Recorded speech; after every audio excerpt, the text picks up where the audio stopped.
Since I prepared this, I guess I should read it, right? Okay. First of all, I want to thank everybody that had something to do with me being inducted into this class of Hall of Fame. And there's a lot of people that came before me that were announced earlier that I am very proud to be in that same caliber or in that same class. I see wonderful friends who have influenced me in me getting here. It has been a pleasure working with you, and hopefully it's been a pleasure with you working with me. I want to thank my mom and dad for putting up with me. I was a third born, so I was a handful. And my brother's can attest to that, and my cousin Becky can attest to that. I want to thank most of all my wife, Rachel. I love you. You are the pillar, a rock of the family. When we got married in 1977, I was already teaching at Erback and assistant coaching volunteer coaching at Pueblo High School for football. In our marriage, we had Miguel, Christopher, and Selena. And they've suffered because of my coaching and my athletic and my officiating, because I wasn't home as much as I should have been. And they were left alone with my wife a lot. And I apologize to you kids for that. But Rachel nailed it. Our kids are successful because they were nurtured by their mother and now a grandmother.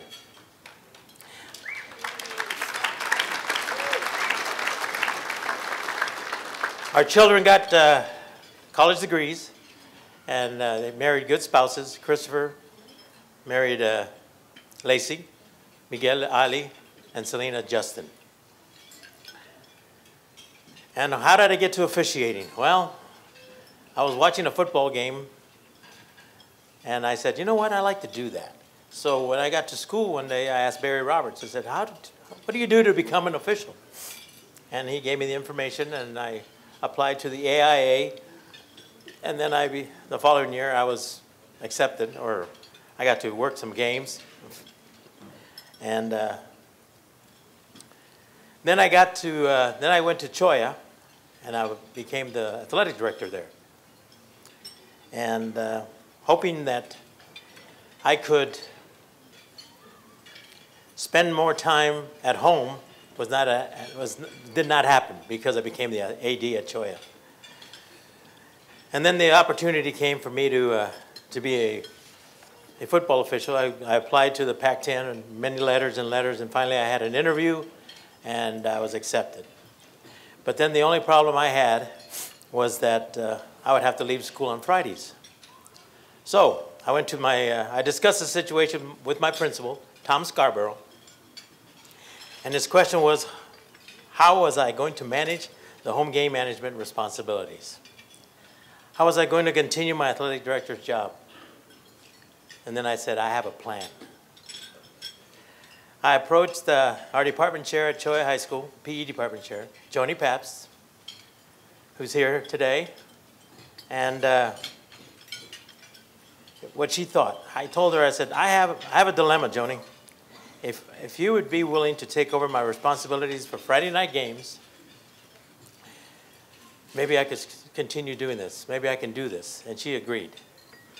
But what she didn't know was that it would go on for 8 years, because that's how long I was working in the Pac. So, and then not only did she have to would she cover Friday night games, but she also covered for basketball games when I would go watch my boys, Chris and Miguel, play basketball. So Joni would agree to cover, and she did. So Joni, thank you, and you're a true friend.